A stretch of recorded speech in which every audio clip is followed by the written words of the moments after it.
ब्रह्मवादिभ्यो ब्रह्मविद्या संप्रदायकर्तृभ्यो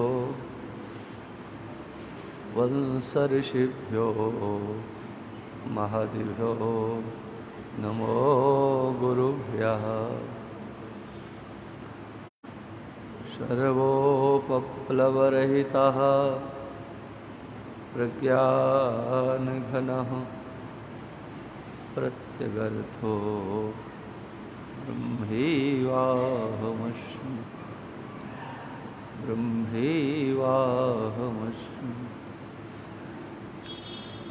शङ्करं शङ्कराचार्यं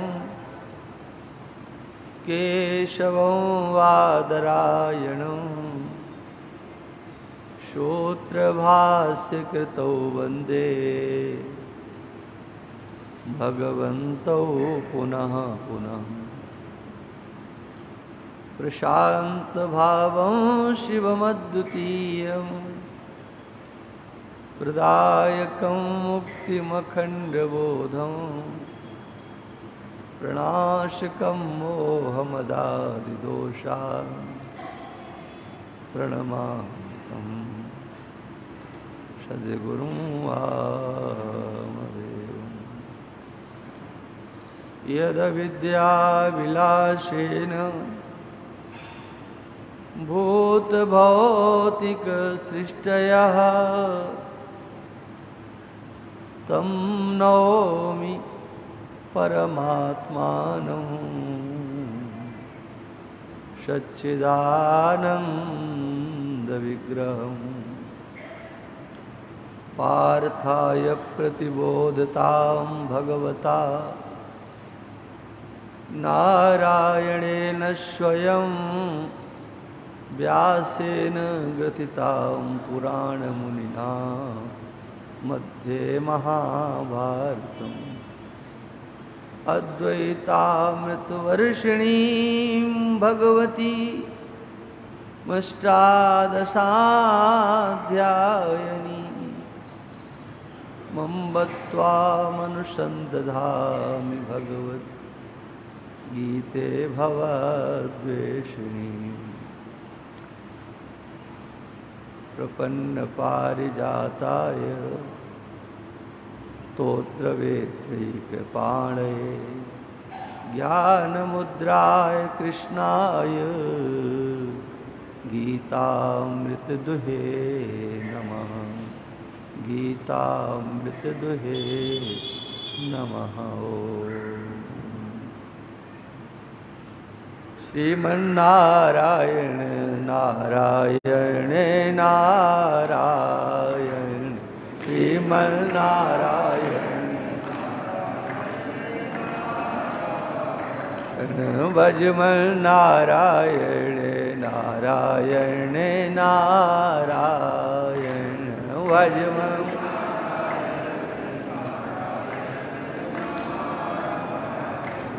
श्रीमन्नारायण नारायण नारायण श्रीमन्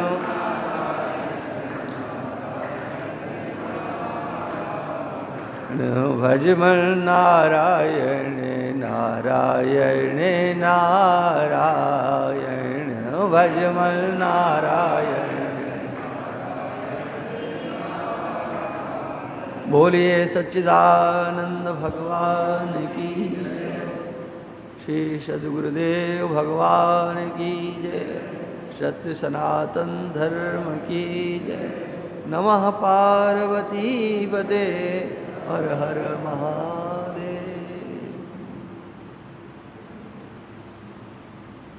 समादरणीय संतवृंद, भक्तवृंद, श्रद्धामयी मातृशक्ति, जो विषय चल रहा है भगवान यहाँ पर हमको, आपको, सबको साधना करने की प्रेरणा दे रहे हैं। निमित्त अर्जुन को बनाया है, लेकिन ये उपदेश सबके लिए है। 14वें नंबर में भगवान अर्जुन को संकेत करते हैं, तुम उनको सहन करो, जो भी प्राप्त हैं सुख अथवा दुख उनको सहन करो, माने इसमें आप विचलित न हो। और 15वें श्लोक में भगवान सबको अपने उपदेश में सम्मिलित कर लेते हैं। ये बात केवल तुम्हारे लिए नहीं है, ये मैं सबके लिए कह रहा हूं। 15वें श्लोक में भगवान ये स्पष्ट कर देते हैं। इसी से ये सिद्ध हो जाता है कि ये भगवत गीता, ये भगवान का उपदेश, ये भगवान की वाणी केवल अर्जुन के लिए नहीं। भगवान कहते हैं, या जो मैं उपदेश कर रहा हूं, ये जो मैं साधना बता रहा हूं, इस साधना का जो अनुकरण कर लेगा, साधना क्या, इनको सहन कर लेना। जो भी प्राप्त परिस्थिति है, अनुकूल हो या प्रतिकूल हो, उसको सह लेना, उसमें विचलित नहीं होना, अपने कर्तव्य के मार्ग से विचलित नहीं होना, साधना से विचलित नहीं होना, व्यवहार से विचलित नहीं होना, और अपने स्वरूप विज्ञान से विचलित नहीं होना। ये सभी पक्ष इसके अंतर्गत आ जाएंगे। यदि आप विचलित होते हैं तो अपने मार्ग से भी विचलित होंगे, अपने कर्तव्य से आप विचलित होंगे, अपने व्यवहार से आप विचलित होंगे, अपने स्वरूप से आप विचलित होंगे। इसलिए यह उपदेश आत्मस्वरूप विज्ञान के लिए है। भगवान ने अर्जुन से जो कहा, उसके बाद हम लोगों को सबको लेकर के हम लोगों के लिए तो और ज्यादा करने के लिए कह दिया। और यूं कहा जा सकता है कि भगवान ने हम लोगों को निमित्त बना करके अर्जुन को उपदेश किया। अर्जुन को निमित्त बना करके भगवान ने जहां हमें उपदेश किया है, वहीं 15वें नंबर के श्लोक से ये बात ध्वनित होती है कि हम लोगों को निमित्त बना करके अर्जुन को भी उपदेश कर दिया। कि वहाँ अर्जुन का 15वें नंबर के श्लोक में अर्जुन को ये नहीं कह रहे हैं कि ऐसा करना है तुमको, लेकिन भगवान कहते हैं, हे पुरुषर्षभ, पुरुषों में श्रेष्ठ ऋषभ अर्जुन, जो भी पुरुष इन द्वंद्वों से व्यथित नहीं होता, या द्वंद्व जिसको व्यथित नहीं करते, यम पुरुषम, किसी भी पुरुष को, यहां पर भगवान ने पुरुष शब्द का प्रयोग किया, किसी भी पुरुष को, माने ये बोल करके भगवान ने एक बात और सिद्ध कर दी कि इस साधना का करने का कोई भी नियम नहीं है कि अमुक करेगा और अमुक नहीं करेगा। आत्म साक्षात करने का अधिकार किसको है और किसको नहीं है, अमृतत्व प्राप्ति का अधिकार किसको है और किसको नहीं है, ये प्रश्न चिन्ह नहीं उठ सकता। हाँ, भगवान कहते हैं कि साधना इतनी कर लो, तुम कहीं भी हो, किसी देश के हो, किसी जाति के हो, किसी समाज के हो, वास्तव में सच्चे पुरुष कहलाने के आप अधिकारी हो। और इससे एक बात और भी है कि यहां पर जो पुरुष शब्द भगवान ने प्रयुक्त किया है, इसमें पुरुष शब्द का क्या अर्थ वास्तव में हो सकता है। जो लोक में प्रसिद्ध है पुरुष शब्द का अर्थ, क्या भगवान भी उसी अर्थ को कहना चाहते हैं? भगवान लोक प्रसिद्ध अर्थ को यहां नहीं लेना चाहेंगे। क्यों? आत्मज्ञान का जो अधिकार है, क्या केवल जिसको पुरुष लोक में कहा जाता है उसको ही है? जिसको मनुष्य कहा जाता है, जहां विभाजक रेखा की जाती है, ये कौन है, कहा ये पुरुष है, ये कौन है, ये स्त्री है। एक सापेक्षिक शब्द समाज में प्रयुक्त होता है और उसको आप सब जानते हो, ज्यादा उसकी व्याख्या क्या करना। तो क्या यहां पर सापेक्षिक जो लोक में आकृति देख करके निर्णय किया जाता है कि इसको हम पुरुष कहेंगे, इसको हम स्त्री कहेंगे, क्या यहां पर यही अर्थ है पुरुष शब्द का? यहां तो भगवान ने उस पुरुष शब्द को बहुत विस्तृत कर दिया। ये साधना करने का अधिकार केवल व्यक्ति का, जाति का नहीं है। इस साधना को करने का सबको अधिकार है, चाहे मनुष्य हो और चाहे माताएं हो, पुरुष हो और चाहे स्त्रियां हो। क्योंकि हमारे इतिहास में अनेक देवियों का विज्ञान प्रचलित है। यहां तक कि उपनिषदों में देवियों की चर्चा आती है। उन्होंने आत्मज्ञान को प्राप्त किया था। जनक की सभा में देवियों के जाने की चर्चा है, महाभारत इत्यादि में। उपनिषदों में गार्गी इत्यादि की चर्चा है। तो यदि केवल पुरुष को ही ऐसा माना जाए कि यहां पुरुष शब्द का अर्थ लोकवाचक शब्द ही है, तो ऐसा नहीं कहा जा सकता। हाँ, ये निश्चित है, कोई भी हो, पुरुष संज्ञा केवल एक ही है। पुरुष किसको कहते हैं? हाँ, तो पुरुष नाम हमारे आपके अंतर्गत जो परमात्म तत्व है, उसको ही पुरुष शब्द से कहा जाता है। परमात्मा ही पुरुष है। पुरुषैनात् पूर्णत्वात् पुरुषः, जो इस पुरी में शयन करने वाला है, इसलिए उसको पुरुष कहा जाता है। जो सर्वत्र परिपूर्ण है, उसको पुरुष कहा जाता है। ये एक परमात्मा के स्वरूप का पुरुष शब्द से भगवत गीता में ही व्याख्यान किया गया है। इस शरीर के अंदर जो परमात्म तत्व है, वास्तव में वही पुरुष है। हाँ, दूसरा कोई पुरुष नहीं है। ये तो एक संज्ञा, आरोपित संज्ञा है, आरोपित संज्ञा है, लेकिन वो आरोपित नहीं है,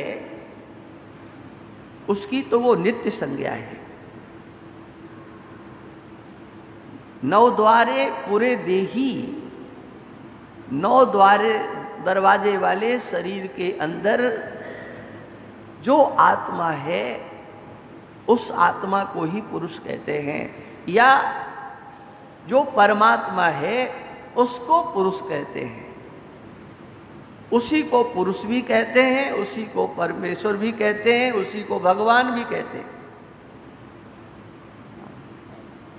उपदृष्टानुमंता चा भर्ता भोक्ता महेश्वरा परमात्मेति चापयुक्तो देहेस्मिन् पुरुषः परः। इस शरीर के अंदर परम पुरुष है, परमात्मा है, लेकिन वो कैसा है? उपदृष्टा है, अनुमंता है, चिंतन करने वाला है, भरण पोषण करने वाला है, भरता है और भोक्ता भी है। सबके ऊपर शासन करने वाला महेश्वर है, वही परमात्मा है। उसी को इन सब नामों से कहा जाता है, वही क्षेत्रज्ञ है। क्षेत्रज्ञ आत्मा पुरुषा पुराण सत्यम स्वयं ज्योतिरजा परेशा नारायणो भगवान वासुदेवो। ये सब संज्ञाएं किसकी हैं? एक ही की हैं। नारायणो भगवान वासुदेवो स्वमायात्मन अविधीयमान। जड़ भरत जी महाराज कहते हैं, रघुगण वही इस शरीर में क्षेत्रज्ञ है, वही आत्मा है, वही स्वयं प्रकाश है। ये तत्व एक ही है। और किसी भी दृष्टि से हमें तत्व तो एक ही स्वीकार करना पड़ेगा, चाहे हम भक्ति की दृष्टि से स्वीकार करें, भक्ति के मार्ग से स्वीकार करें, और चाहे ज्ञान के मार्ग से स्वीकार करें। पुरुष दो नहीं हो सकते, परमात्मा दो नहीं हो सकते, कभी नहीं हो सकते। आप लोगों ने वो कथा सुनी होगी कि मीरा जी एक बार वृंदावन में गई, और जब वृंदावन गई तो वहां पर उन्होंने एक संत के दर्शन करना चाहा। अब वो संतों के अपने अपने नियम होते हैं, तो उन्होंने कह दिया कि मैं प्रकृति से बात नहीं करता। मैंने माताओं की आकृति को वो प्रकृति संज्ञा से बुलाते थे। प्रकृति से मैं बात नहीं करता, प्रकृति से प्रकृति को मैं दर्शन नहीं करता, ना प्रकृति को दर्शन देता हूं, न करता हूं। जब उनके शिष्य ने ये बात कही तो मीरा जी ने कहा, अच्छा मैं प्रकृति हूं? तो मैं तो प्रकृति हो गई और ये पुरुष हो गए। ये कहां से पुरुष हो गए? वृंदावन में, और ये पुरुष।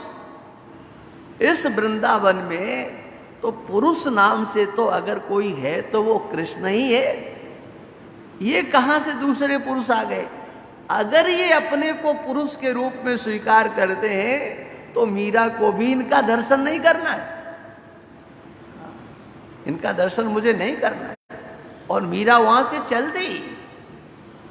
ये अपने को क्या समझते हैं? ये पुरुष कहते हैं, मैं प्रकृति हूं, और ये पुरुष। मीरा की दृष्टि में एक है, वो एक ही है। पुरुष संज्ञा केवल एक की है, और किसी की पुरुष संज्ञा नहीं हो सकती। लेकिन व्यवहार की दृष्टि से यहां पर भगवान कहते हैं, हम उसको भी पुरुष कह देंगे। कैसे कह देंगे? देखो, लोक में जो पुरुषार्थ करता है, परिश्रमी होता है, कहते हैं कि ये बहुत पुरुषार्थी है, अपने लक्ष्य तक पहुंचने वाला है। तो जो उस पुरुष को प्राप्त करने के लिए पुरुषार्थ करता है, भगवान उसको भी यहां पर पुरुष संज्ञा से संबोधित कर रहे हैं।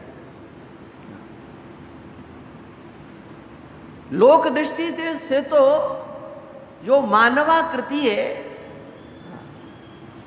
उसको पुरुष शब्द से कह करके बुलाते हैं। कितने पुरुष यहाँ बैठे हैं, कितनी माताएं यहाँ बैठी हैं, तो माने एक विभाजक रेखा। लेकिन वहां पर विभाजक रेखा नहीं, जहां पर मति की एकता हो, मतैक्य जहां हो। जब वोट पड़ते हैं तो कोई ये थोड़ी देखा जाता है कि कितने वोट माताओं के हैं और कितने पुरुषों के हैं, ये तो विभाजक नहीं होता। वहां तो केवल वोटों की गणना होती है और उस गणना से क्या पता लगता है? मतैक्य का ही तो पता लगता है, और उसको सबको एक शब्द से कह दिया जाता, जनता ने इनको इतना वोट दिया। जहां मतैक्य हो वहां पर पुरुषवाची सब हो जाते हैं, ध्यान रखना। पुरुष शब्द से सब कह दिए जाएंगे।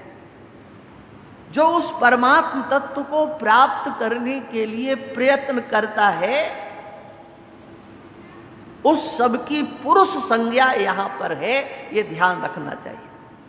वो चाहे माताएं हों और चाहे आप सब लोग हों, उन सबकी पुरुष संज्ञा है, और उन सबकी भी पुरुष संज्ञा हो जाएगी हाँ, जो इस परमात्म तत्व को जानने के लिए यत्न नहीं करते हैं। वो सब एक कोटि में आ जाएंगे। माने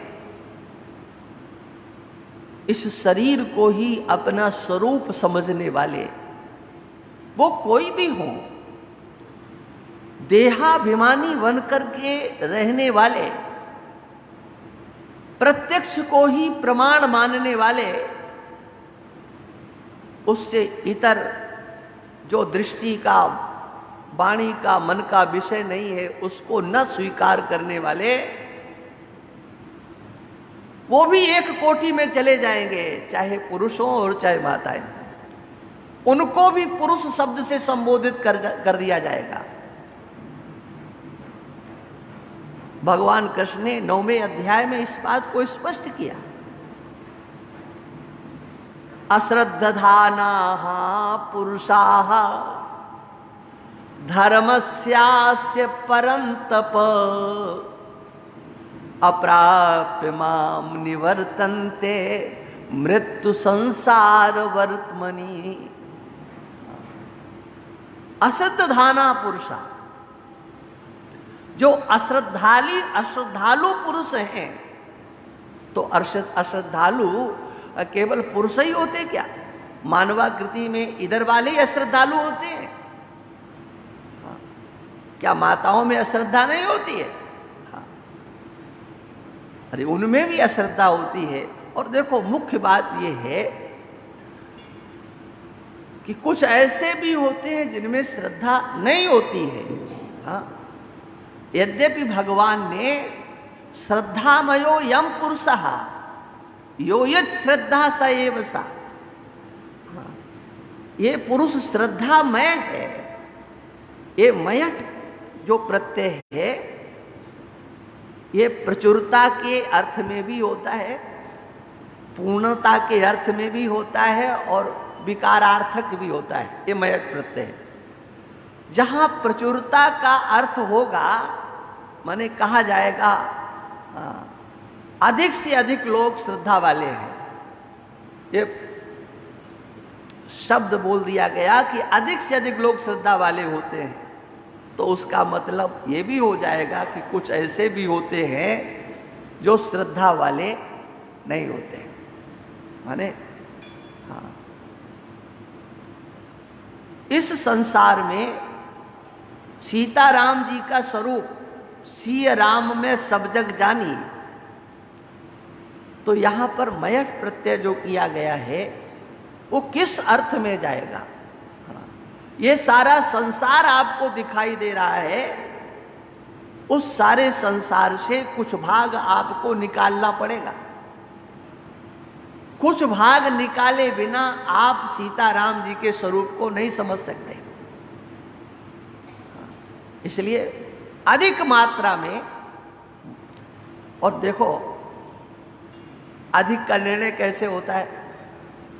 जैसे 5 संख्या है, 5 है, तो 5 में अगर आधा आधा करेंगे तो 2.5 हो जाएगा, तो बराबर कह दिया। और 2 और 3 कर दिया जाए तो ये न्यूनाधिक संख्या हो जाएगी कि नहीं हो जाएगी? हाँ, एक अधिक है, एक न्यून है। हाँ, अधिक मात्रा में श्रद्धा होती है। अधिकांशता श्रद्धा होती है। कहां श्रद्धा होती है? तो श्रद्धा हमेशा परोक्ष में हुआ करती है, ध्यान रखना। जो परोक्षवादी नहीं है, आप लोग सुन लो अच्छी तरीके से, जो केवल इस संसार को जो दृष्टि में आ रहा है उसी को सब कुछ मानता है, वो श्रद्धालु नहीं हो सकता, नहीं हो सकता, नहीं हो सकता। श्रद्धालु वही होगा जो परोक्षवादी हो। माने हमारी दृष्टि का जो विषय नहीं है वहां पर भी उसे देखता है जो नहीं दिखाई देता है। ये परोक्षवाद है। जैसे पीपल की हम पूजा करते हैं भगवान वासुदेव का स्वरूप मान करके, वहां वृक्ष दिखाई पड़ता है लेकिन हम वासुदेव उसको कहते हैं, ये वासुदेव। हमने एक जगह देखा बहुत अच्छा विशाल वृक्ष पीपल का, उन्होंने उसको अच्छी तरह सजा रखा, ध्यान रखा उसका, और उस पर लिख दिया वासुदेव। हाँ, उसकी पूजा करते हो, ये वासुदेव है। हाँ, भगवान ने कहा है कि मैं वृक्षों में अस्वस्थ हूं, जो कह दिया है तो वासुदेव है। अब लोक दृष्टि से तो उसे वृक्ष कहा जाएगा, पीपल का वृक्ष कहा जाएगा, लेकिन जब वासुदेव का दर्शन करना होगा तो इस प्रत्यक्ष दृष्टि का तो हमें बाध करना होगा। माने पीपल दिखते हुए भी हमें भगवान वासुदेव का दर्शन करना होगा। यह होती है परोक्ष दृष्टि। इस परोक्ष दृष्टि का आश्रय लिए बिना कोई परलोकवादी नहीं बन सकता है, परमार्थवादी नहीं बन सकता है, परमात्मवादी नहीं बन सकता है। किसी भी दृष्टि से वो कभी परोक्ष का दृष्टि न लेने वाला समाज का शुभ चिंतक नहीं हो सकता है, समाज का सेवक नहीं हो सकता है, समाज का शोषक बन करके जीने वाला बनेगा यदि उसकी परोक्ष पर दृष्टि नहीं है, केवल प्रत्यक्ष को मानने वाले। इसलिए भगवान कृष्ण ने 9वें अध्याय में स्पष्ट कर दिया, अश्रद्धानाः पुरुषा, जो अश्रद्धा करने वाले पुरुष हैं वो इस मार्ग पर नहीं आ सकते। किस मार्ग पर? जिसकी चर्चा यहां पर की जा रही है। माने जिनकी श्रद्धा है, भगवान के वचनों में श्रद्धा है और प्रत्यक्ष ही सब कुछ नहीं है, जो भगवान के इन वचनों को समझने वाले हैं कि ये शरीर है, इस शरीर के अंदर रहने वाला एक शरीरी है, और उस शरीरी की स्वरूप को जो समझने की चेष्टा करते हैं और शरीरी के स्वरूप को जो समझ करके उसे व्यवहारिक जीवन में उतार के लाना चाहते हैं, ऐसे साधकों की पुरुष संज्ञा कहलाती है। वो पुरुष कहलाते हैं और वो कोई भी हो सकते हैं, माताएं भी हो सकती हैं और आप लोग भी, भक्त लोग भी हो सकते हैं। माने इस साधना करने का अधिकार भगवान ने यहां पर सबको दिया है, सभी साधना के अधिकारी हैं। क्योंकि देखो, कहीं जाने का अधिकार किसी को हो या किसी को ना हो, यह धर्मशास्त्र का विषय हो सकता है। कुछ पढ़ने का अधिकार किसी को हो या किसी न हो, यह शास्त्र का विषय हो सकता है। किसको कहां कैसे रहना है, ये लोक मर्यादा का विषय हो सकता है, ये विषय हो सकता है। लेकिन आप सब विचार करो, यहां जितने भी बैठे हो, बताओ अपने आप को जानने का अधिकार किसे नहीं है? इनको नहीं है या इनको नहीं है? आपको नहीं है कि आपको नहीं है? अपने आप को जानने के अधिकार वाला कौन नहीं है? सच्चाई से अपने आप को कौन नहीं समझना चाहता है? ये अधिकार ईश्वर प्रदत्त है। ये जो मानवाकृति है, इस मानवाकृति के अंतर्गत प्रत्येक को, वहां लिंग भेद बिल्कुल नहीं है, ये स्त्री है, ये पुरुष है, ये भेद नहीं आएगा। जिसके जिज्ञासा है, जो जानना चाहता है मैं क्या हूं, उसको इस विद्या में पहले अधिकार है। किसी भी देश का हो, किसी भी समाज का हो, उसके ऊपर किसी का भी अनुशासन चल नहीं सकता। ध्यान रखना, जो तीव्र जिज्ञासा कर लेगा कि मुझे अपने को जानना है, उसके ऊपर न लोक का डंडा चलेगा, न वेद का डंडा चलेगा। क्योंकि वेद का अंतिम जो तात्पर्य है, वो तो अपने स्वरूप को समझना ही है ना। वेदा ब्रह्मात्म विषया, ब्रह्म और आत्मा की एकता का विषय करने वाले वेद हैं। मैं और वह क्या है, इस विषय का ही प्रतिपादन करने वाले वेद भगवान है। इसलिए जो साधक, भगवान कहते यम ही न व्यथयन्ते ते पुरुषम पुरुषर्षभ, यम पुरुषम एते न व्यथयन्ति। जिस पुरुष को ये व्यथित नहीं करते, माने इस परिभाषा से भगवान ने सिद्ध कर दिया क्या, जिसको व्यथित नहीं करते वही पुरुष है। आप लोगों ने कई बार सुना होगा क्या, आप लोगों के लिए एक शब्द का प्रयोग होता है, जब कोई ज्यादा रे रे पे करने लगता है तो उसको क्या संज्ञा दी जाती है? यही कहते क्या माताओं जैसे रो रहे हो तुम। हाँ, है ना। हाँ, माताओं की उपमा तुरंत दी जाती है। हाँ, है? और माताओं को जब वो पुरुषार्थ करती है, अपने वीरता का, अपनी शक्ति का प्रदर्शन करती हैं, हाँ, तो उनके लिए भी हाँ, उसी प्रकार से व्यवहार किया जाता है। यहां भगवान दोनों के लिए कहते हैं कि वो कोई भी हो जिससे ये व्यथित नहीं करते। कौन? आने वाले सुख दुख, जिसमें सावधान जो रहता है। और सावधानी का रास्ता क्या है? तो सावधानी का देखो रास्ता ये है क्या, कि आप अपने को पहले पुरुष के रूप में स्वीकार करो, मैं पुरुष हूं। हाँ। कैसे? हाँ, पुरुष शयनात्, पुरी में निवास करने के कारण ये पुरी है, ये स्थूल जो शरीर है ना, ये हमारे आपके रहने का स्थान है। 5वें अध्याय में भगवान कहते हैं नव द्वारे पुरे देही नैव कुर्वन्न कारयन्,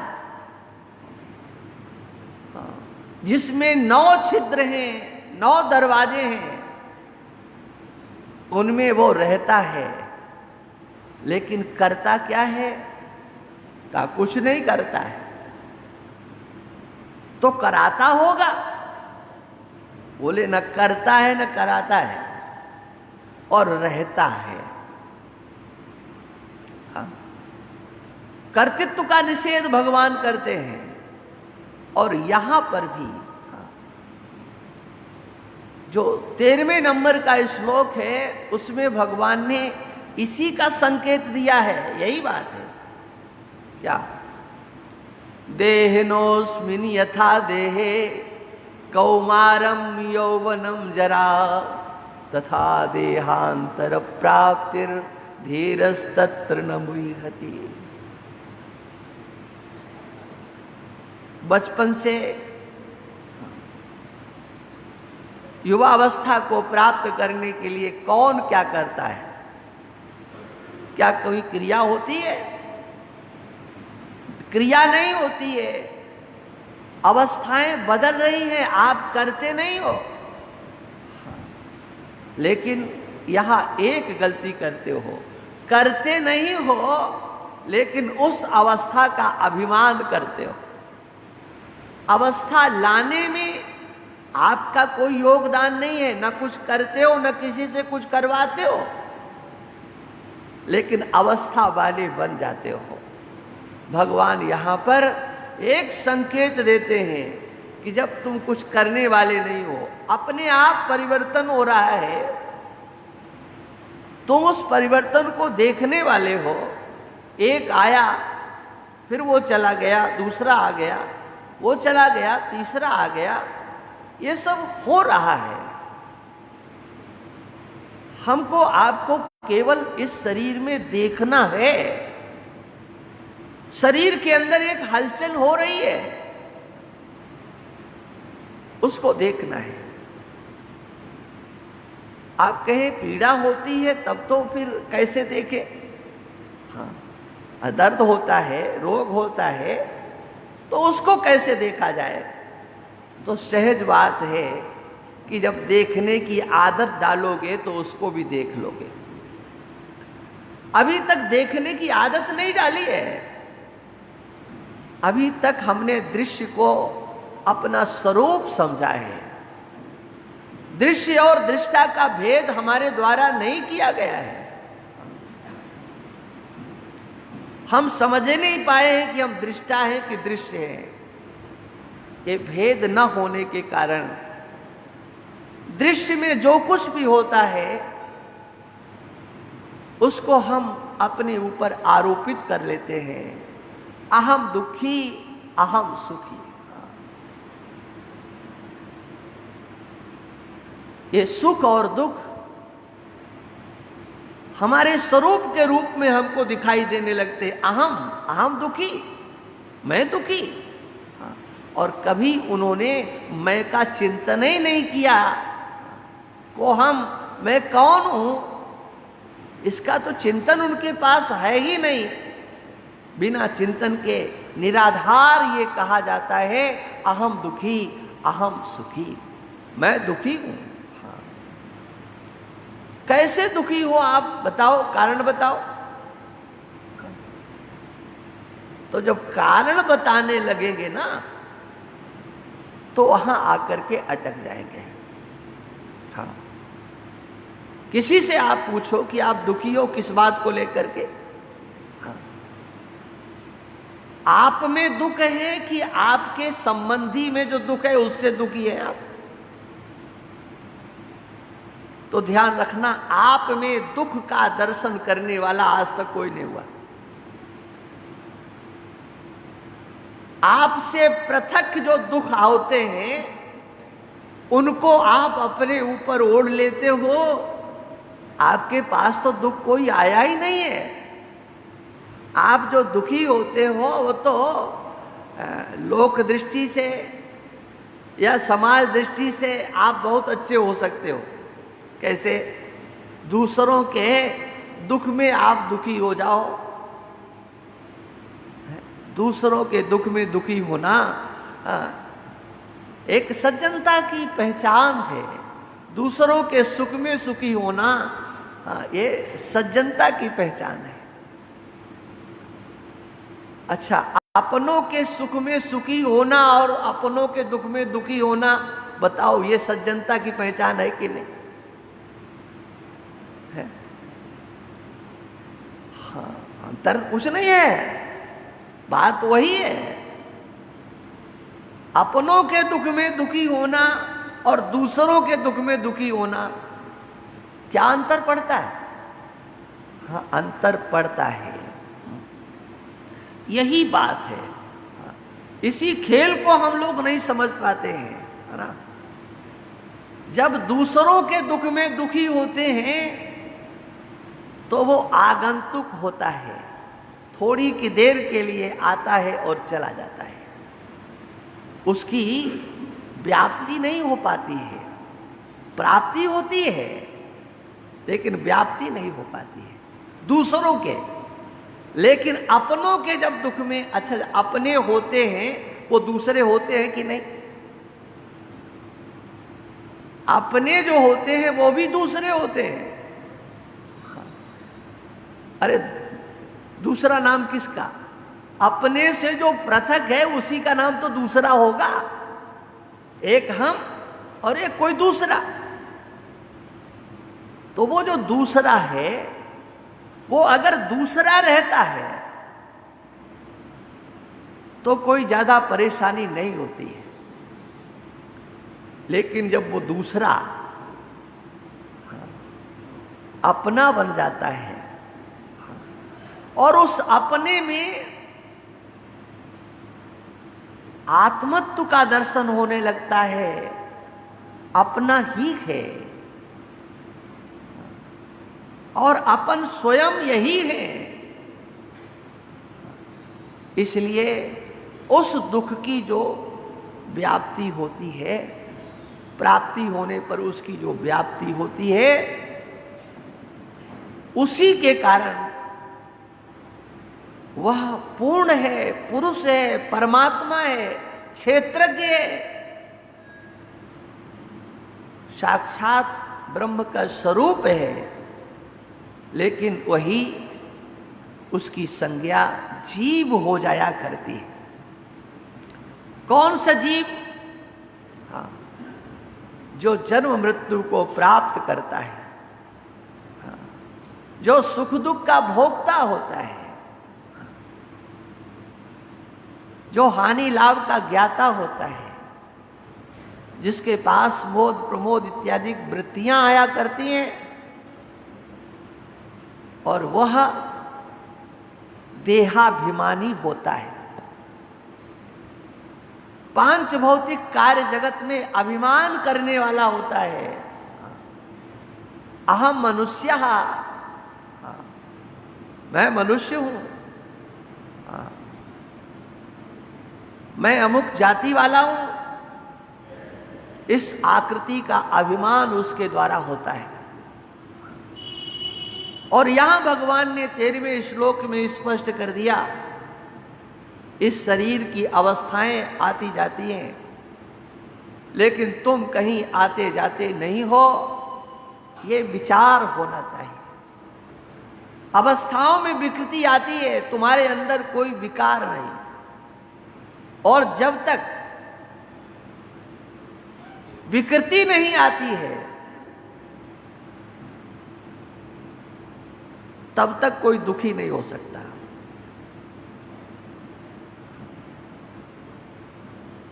आप कहें कि हमारे अंदर विकृति आ गई और हम दुखी हो गए,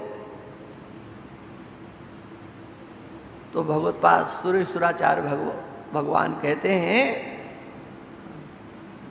विकार की जब तक प्राप्ति नहीं होगी तब तक आप दुख को प्राप्त नहीं हो सकते।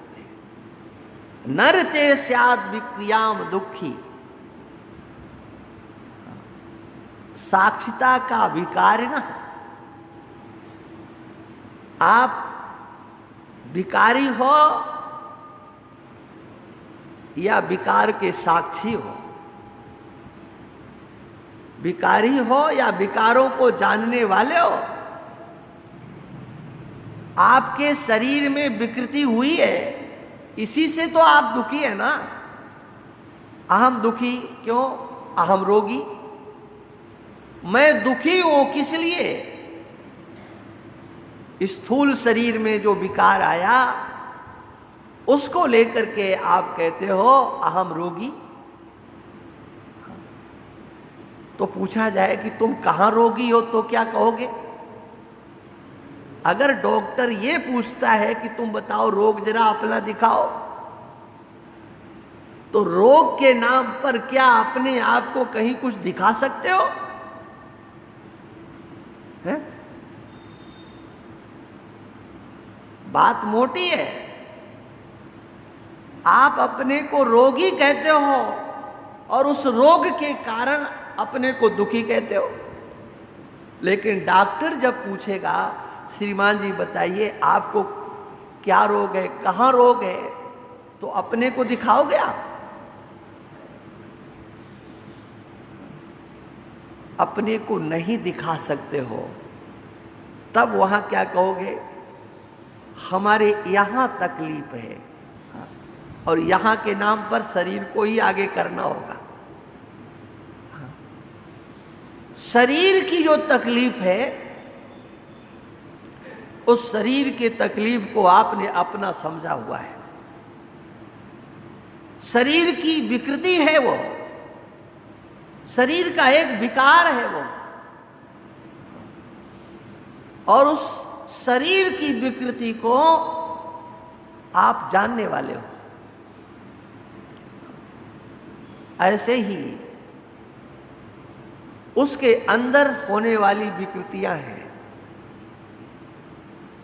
आपके अंतःकरण में अनेक प्रकार की विकृतियां आती हैं। उन विकृतियों को भी आप जानने वाले हो। आप विकार रूप नहीं हो। विकृतियां आ सकती हैं, लेकिन कहां आती हैं?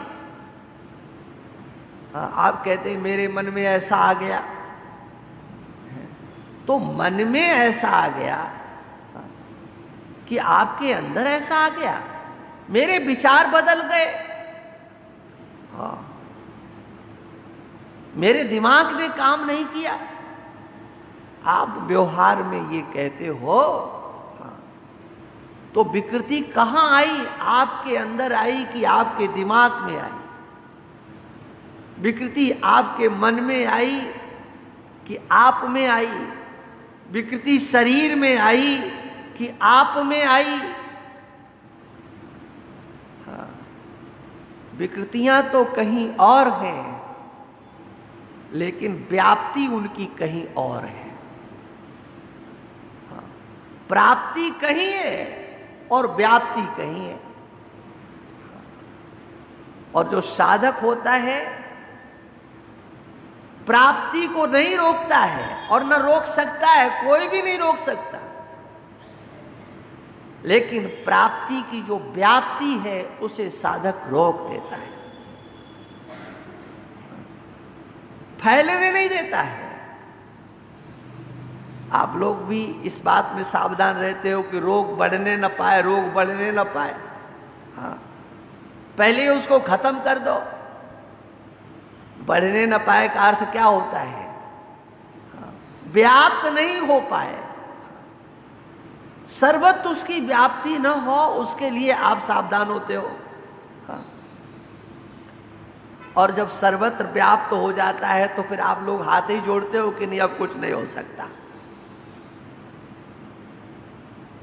नहीं समझे? जब उस रोग की सर्वत्र व्याप्ति हो जाती है, तो डॉक्टर लोग जवाब दे देते हैं कि अब कुछ नहीं हो सकता। ऐसे ही जब उस सर्वत्र व्याप्ति को अपने आत्म स्वरूप के रूप में स्वीकार कर लिया जाता है, तो फिर उनका कोई इलाज नहीं हो पाता है। हाँ।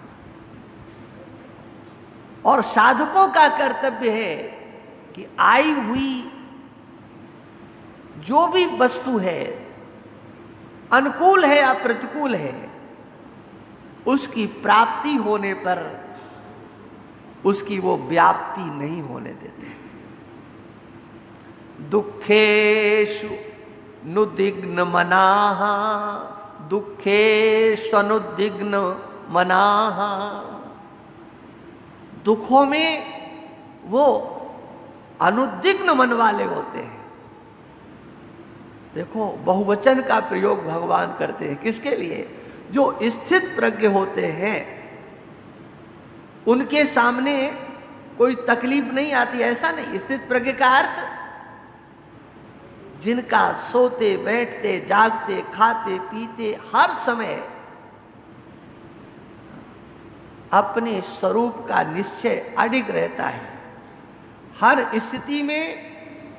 हाँ, वो अपने को ब्रह्मैवाहमस्मि, हाँ, मैं ब्रह्म हूं। हाँ,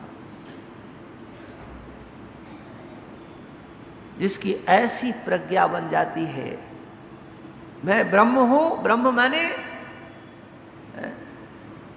इसको भी समझ लेना चाहिए, ब्रह्म माने वह जो सर्वत्र है, सर्वव्यापक है, हाँ, निर्गुण है, निराकार है, निर्विशेष है, निर्धर्मक है, ऐसा जो तत्व है वह मैं हूं। ऐसी जिनकी दृष्टि हो जाती है, ऐसी दृष्टि होने वालों के पास भी उनके शरीर में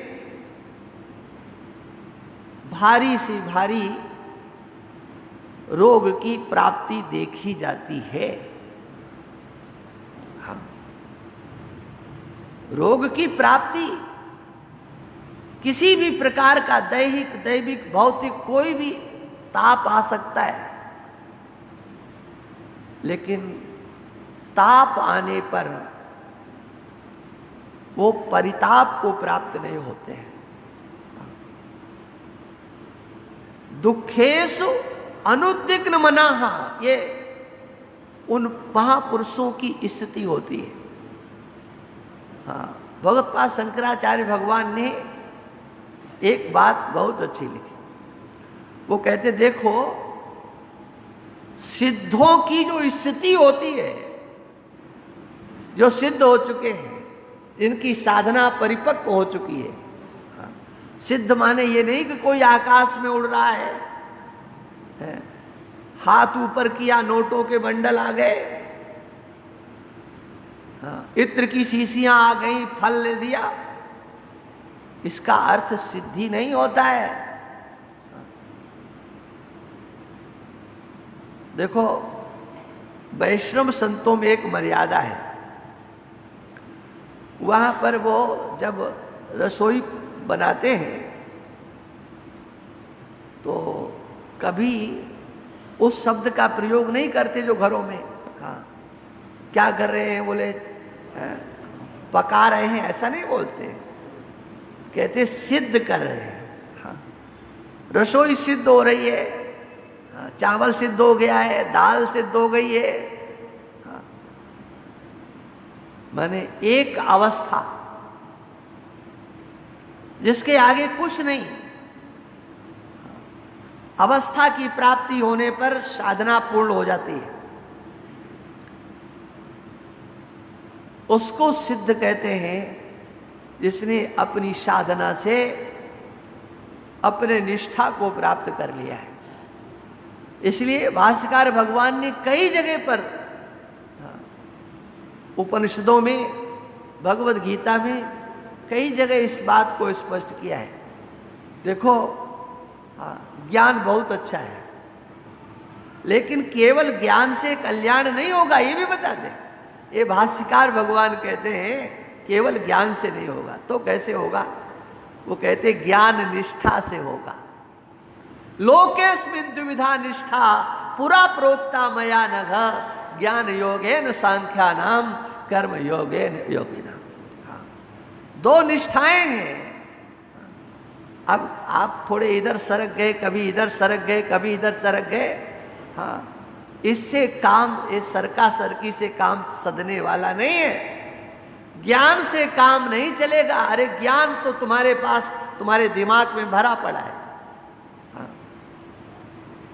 मैं सच्चित आनंद स्वरूप हूं, रोज आप लोग गाते हो, ये तो दिमाग में बैठ ही गया ना। क्या लगता है? हाँ, आप कहीं किसी और को भी गवा सकते हो।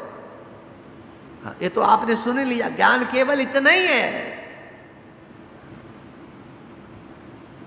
ज्ञान केवल इतना है, कितना?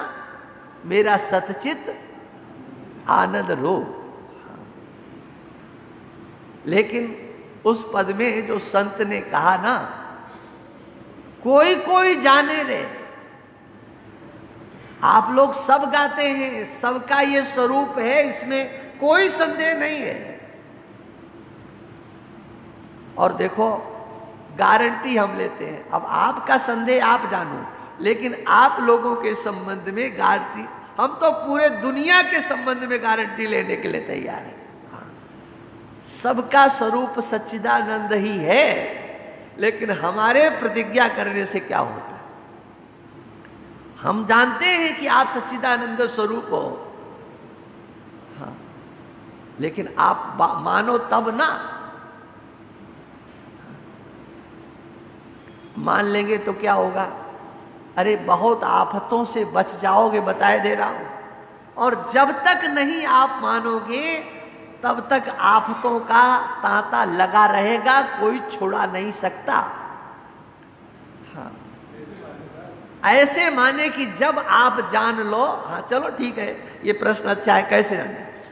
जिस समय आपको अपने कल्याण करने के लिए किसी भी प्रकार के क्रिया की, उपासना की, योग की कोई इच्छा ही नहीं रहे, उस समय समझो जब तक माला घुमाने की इच्छा हो रही है, ध्यान करने की इच्छा हो रही है, वहां जाने की इच्छा हो रही है, ये जाने करने की इच्छा हो रही है, किसके लिए?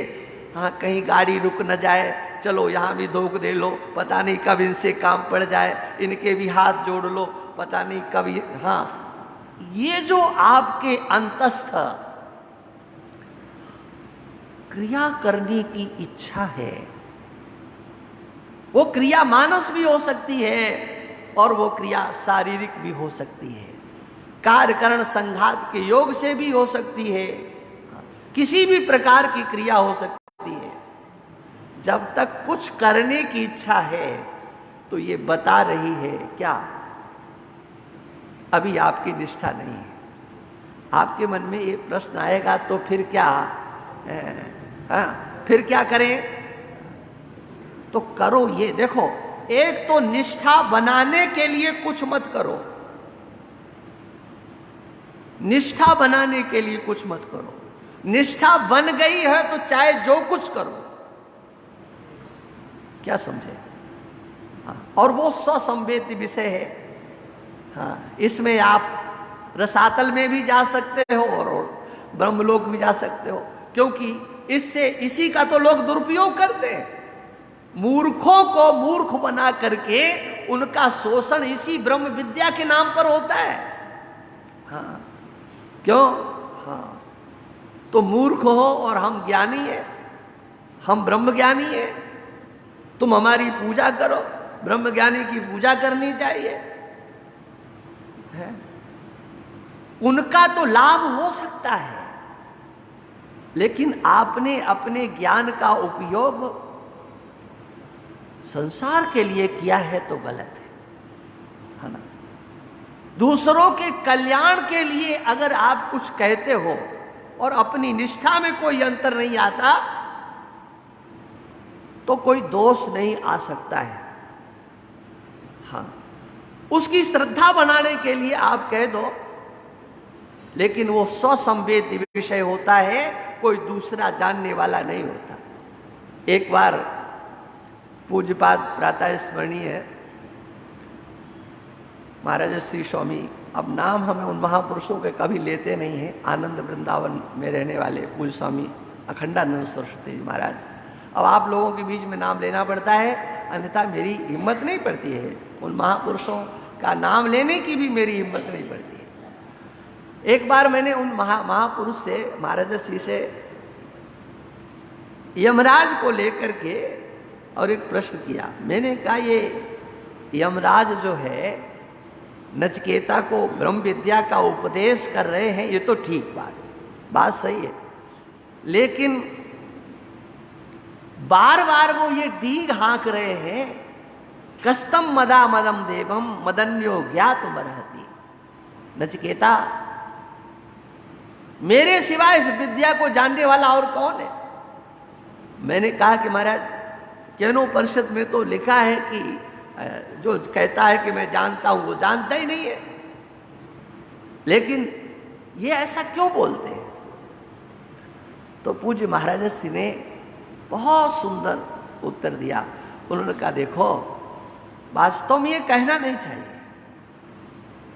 कि मैं जानता हूं, लेकिन कोई श्रद्धालु है, एकांतिक भक्त है, इस स्वरूप में उसकी निष्ठा है, वो जानना चाहता है, तो उसकी निष्ठा को श्रद्धा को और पुष्ट करने के लिए, अपने वाक्यों में निष्ठा श्रद्धा को पुष्ट करने के लिए, हाँ, आप कह सकते हो।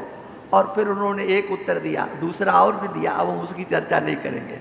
हाँ, लेकिन इतना बता दें आपको, क्योंकि ऐसा है ना कि हर बात के हर एक अधिकारी नहीं होते हैं।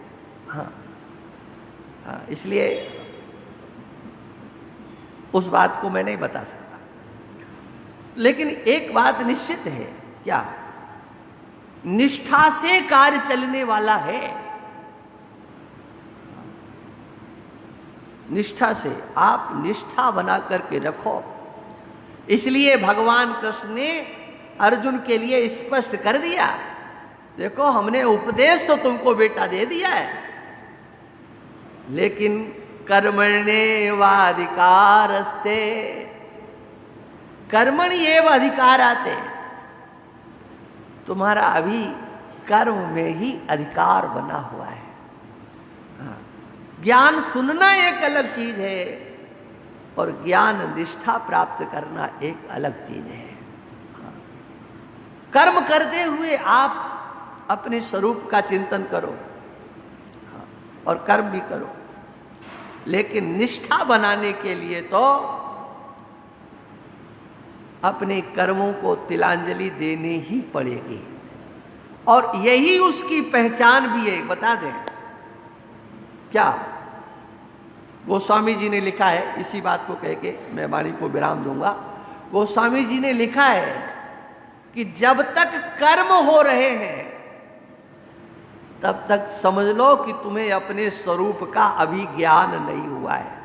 कर्म हो रहे माने कर्म करने की इच्छा हो रही है, वो कैसे भी कर्म करने की इच्छा हो रही है, अभी ज्ञान नहीं है। कर्म की हो ही स्वरूप ही चीन है। अपने स्वरूप का विज्ञान हो जाने के बाद फिर कर्म नहीं होते हैं, है ना? और कर्म हो रहे हैं तो अभी कहीं न कहीं निष्ठा में कमजोरी है। हाँ, उस निष्ठा को बनाने के लिए हमको आपको यत्न करने की आवश्यकता है। तो कहना क्या है? भगवत्पाद शंकराचार्य भगवान ने कहा कि जो सिद्धों के लक्षण होते हैं, साधकों की वो साधना हो जाया करती है। जो इस मार्ग पर चलने वाले हैं उनकी वो साधना, सिद्धों का लक्षण है दुखेषु अनुद्विग्न मनाः। दुखों में वो सहज रीति से, उन्हें कोई यत्न नहीं करना पड़ता है, वो अनुद्विग्न मन वाले होते हैं। तब साधकों का कर्तव्य क्या है? दुखों के आने पर उन्हें वो साधना करना है जिससे कि उनके मन में उद्विग्नता नहीं आए। और उद्विग्नता क्या? अहम दुखी, ये प्रत्यय उदय नहीं हो, इसकी साधना है। और तब कैसे? भाष्यकार भगवान कहते हैं नित्यात्म दर्शनात् न विचालयन्ति। जो नित्यात्म दर्शन करने वाले होते हैं, अपने आत्म स्वरूप का चिंतन करते हैं, वो साधना से, साधना करते हुए फिर विचलित नहीं होते हैं। इसलिए यम्येन व्यथयन्ते थे। जिसको व्यथित नहीं करते, जिस साधक को व्यथित नहीं करते हैं, वो फिर आगे की चढ़ाई चढ़ जाएगा। और वो क्या है? सुख और दुख को वो समान करता है। चलो इससे आगे की चर्चा कल करेंगे। मेरा सत्य चित आनंद रूप कोई कोई, मेरा सत्य चित आनंद रूप, सकल जगत का मैं हूँ सृष्टा,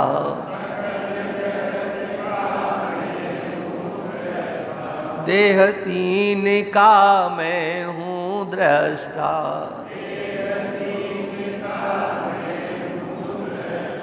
मैं हूँ साक्षी स्वरूप कोई कोई जाने रे, मैं हूँ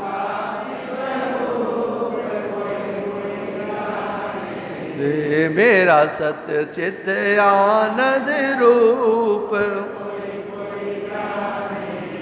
पंचकोश से मैं हूँ न्यारा,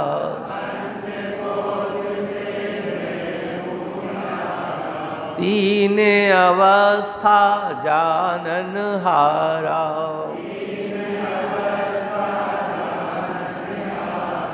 अनुभव सिद्ध अनूप कोई कोई जाने रे, अनुभव सिद्ध मेरा सत्य चित आनंद रूप कोई कोई। जन्म मरण मेरा धर्म नहीं है,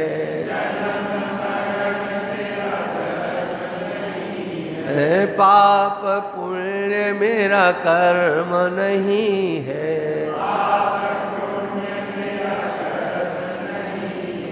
मैं हूँ सत्य स्वरूप कोई कोई जाने रे, मैं हूँ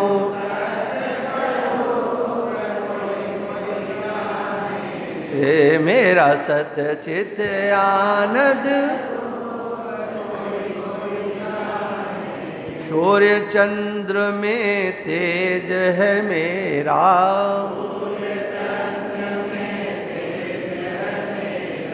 अग्नि ताप में ओज है मेरा,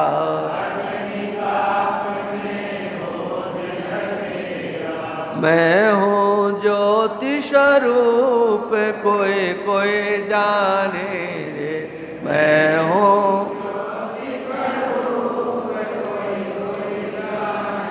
रे मेरा सत्य चित आनंद रूप।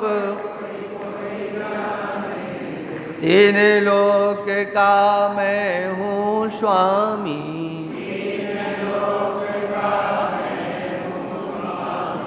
घट घट व्यापक अंतर्यामी,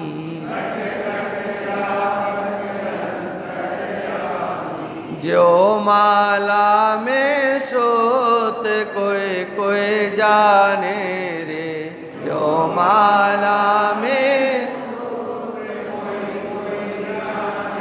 रे मेरा सत्य चित आनंद। राजेश्वर निज रूप पहचानो,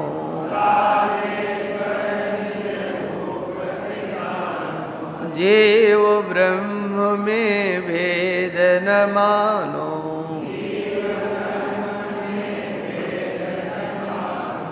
मैं हूँ ब्रह्म स्वरूप कोई कोई जाने रे, मैं हूँ ब्रह्म रे मेरा सत्य चित आनंद रूप कोई कोई जाने रे, मेरा सत्य चित। बोलिए सच्चिदानंद भगवान की।